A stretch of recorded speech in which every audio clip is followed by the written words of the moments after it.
हरे कृष्ण, हजुरलाई स्वागत छ मेरो च्यानलमा। अनि हजुरहरू सबैजना सन्चै हुनुहुन्छ होला। आज म फेरि प्रकृतिका नियम कन्टिन्यू गर्छु, पढ्न गइरहेको छु है त। अनि हजुरहरूले चाहिँ सुनेर साथ दिन सक्नुहुन्छ। ढिला नगरिकन म चाहिँ पढ्न थालेँ। हजुरहरू चाहिँ कृपया धैर्यवान भएर सुनिदिनु होला है त। श्लोक 18। इस प्रकार आफ्ना अनियन्त्रित इन्द्रियहरूद्वारा आफ्नो परिवारको पालन पोषण गर्ने मानिसले आफ्ना आफन्तहरूले विलाप गरेको देखेर अत्यन्तै चिन्ताग्रस्त हुँदै शरीर त्याग्दछ। उसले भयङ्कर पीडा भोग्दै तथा अचेत हुँदै अत्यन्तै कारुणिक अवस्थामा पुगी शरीर त्याग्दछ। तात्पर्य भगवत गीतामा भनिएको छ, मृत्युको समयमा मानिस आफूले आफ्नो जीवनभरि अनुशीलन गरेको विचारमा लीन रहन्छ। आफ्ना परिवार जनहरूको राम्रोसँग पालन पोषण गर्ने भन्दा परको ज्ञान प्राप्त नगरेको मानिसले मरणकालमा निश्चय नै आफ्नो पारिवारिक मामलाको स्मरण गर्नेछ। एउटा साधारण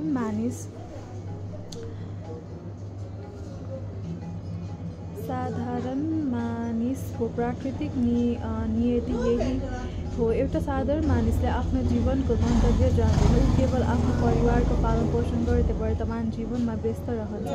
अन्तिम अवस्थामा उसले सुधारेको परिवारको आर्थिक स्थितिप्रति कोही पनि सन्तुष्ट हुँदैनन्। सबैले सोच्दछन् उसले हामीलाई पर्याप्त दिन सकेन। आफ्नो गहिरो पारिवारिक आकर्षणको कारणले उसले आफ्नो प्रमुख दायित्वलाई भुल्दछ।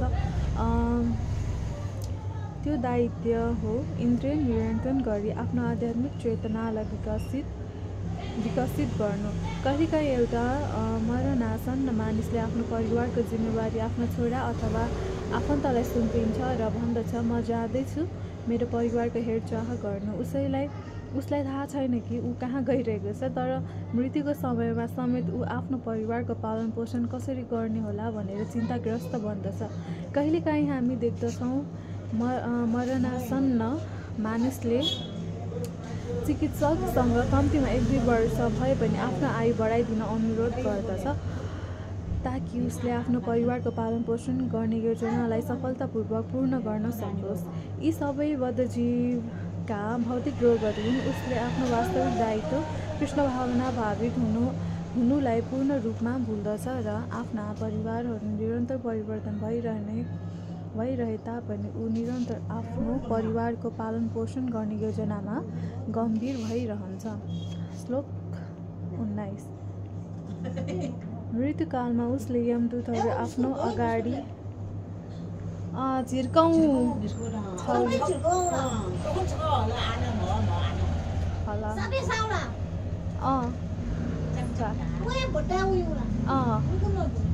दुई बट्टाका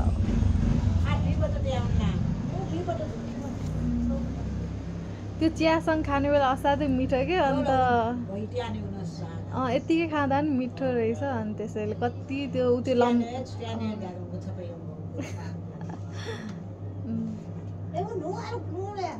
निसा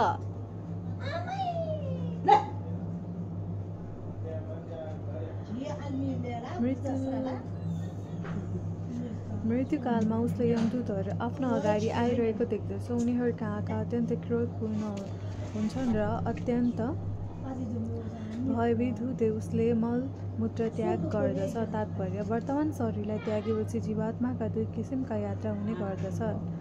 एउटा किसिमको यात्राले उसलाई पापपूर्ण क्रियाकलापहरूका नियन्त्रक यमराज कहाँ पुर्याउँछ भने अर्को किसिमको यात्राले उसलाई उच्च लोकहरू तथा वैकुण्ठ लोकसम्म पुर्याउँदछ। यहाँ भगवान कपिलदेव वर्णन गर्नुहुन्छ, एउटा परिवारको पालन पोषणका लागि इन्द्रिय तृप्तिका गतिविधिहरूमा संलग्न हुने व्यक्तिहरूलाई यमराजका दूत अर्थात् यमदूतहरूले कस्तो व्यवहार गर्दछ। जीवनभरि आफ्नो इन्द्रिय तृप्तिमा जोडसँग ढुनमुनिएका यस्ता मानिसहरूलाई मृत्युकालमा यमदूतहरूले आफ्नो कब्जामा लिन्छन्। तिनीहरूले मरणासन्न मानिसलाई आफ्नो कब्जामा लिएर यमलोक लिएर जान्छन्। पछिल्ला श्लोकहरूमा यसबारे अझै विस्तृत वर्णन गरिएको छ।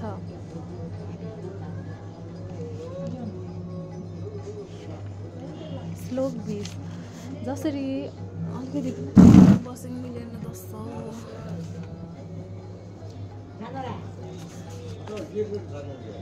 जसरी दण्ड दिनका लागि एउटा अपराधीलाई राज्यका प्रहरीहरूले पक्राउ गर्दछन्, त्यसै गरी आपराधिक इन्द्रिय तृप्तिमा तल्लीन रहने मानिसलाई यमदूतहरूले पक्राउ गर्दछ।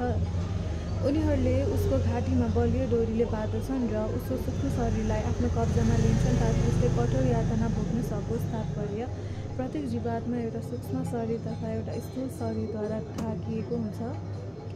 सूक्ष्म शरीरको आवरण मन, बुद्धि, अहङ्कार तथा चेतनाद्वारा बनेको हुन्छ। धार्मिक पुस्तकहरूमा वर्णन गरिएको छ, यमदूतहरूले त्यो बदमाश र सूक्ष्म शरीरलाई कब्जा गरेर सहन सक्ने दण्ड दिनका लागि यमलोकमा लिएर जान्छन्। अत्यन्तै कठोर यातना पाएर पनि मर्दैन, किनभने यदि मर्यो भने बाँकी यातना कसले भोग्ने? यमदूतहरूको उद्देश्य उनीहरूलाई मृत्यु दिनु होइन, वास्तवमा जीवात्माको हत्या गर्नु असम्भव छ, किनभने जीवात्मा वास्तवमा अमर हुन्छ। उसले केवल आफ्ना इन्द्रिय तृप्तिका क्रियाकलापहरूको परिणाम भोग्नु पर्दछ।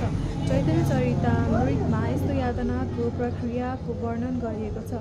परापूर्वकालमा राजाहरूले अपराधीलाई दण्ड दिनका लागि डुङ्गाद्वारा अपराधीलाई नदीको बिचमा लैजाने गर्दथे।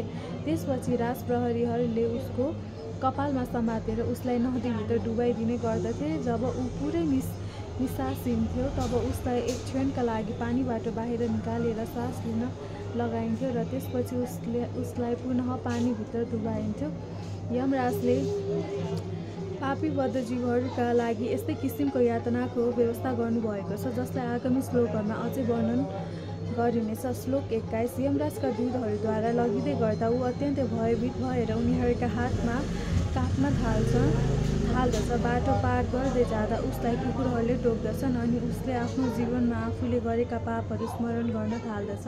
यस प्रकार ऊ अत्यन्तै चिन्ताग्रस्त बन्दछ। तात्पर्य: यो श्लोकले स्पष्ट पार्दछ कि पृथ्वीबाट यमलोक जाने क्रममा यमदूतहरूको कब्जामा रहेको बदमाशले अनेकौँ कुकुरहरू भेट्दछन्, जसले उसका इन्द्रिय तृप्तिजन्य आपराधिक क्रियाकलापको याद दिलाउन उसलाई टोक्दछन्। भगवद् गीतामा बताइएको छ, इन्द्रिय तृप्तिको इच्छाद्वारा उत्तेजित भएको मानिस लगभग अन्धो बन्दछ र उसले सम्पूर्ण होस हवास गुमाउँदछ।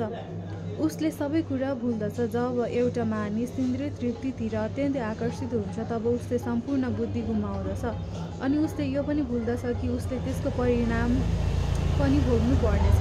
यहाँ यमराजद्वारा नियुक्त गरिएका कुकुरहरूद्वारा उसले आफ्ना इन्द्रिय तृप्तिजन्य क्रियाकलापहरूलाई पुनर्स्मरण गर्ने अवसर प्राप्त गर्दछ।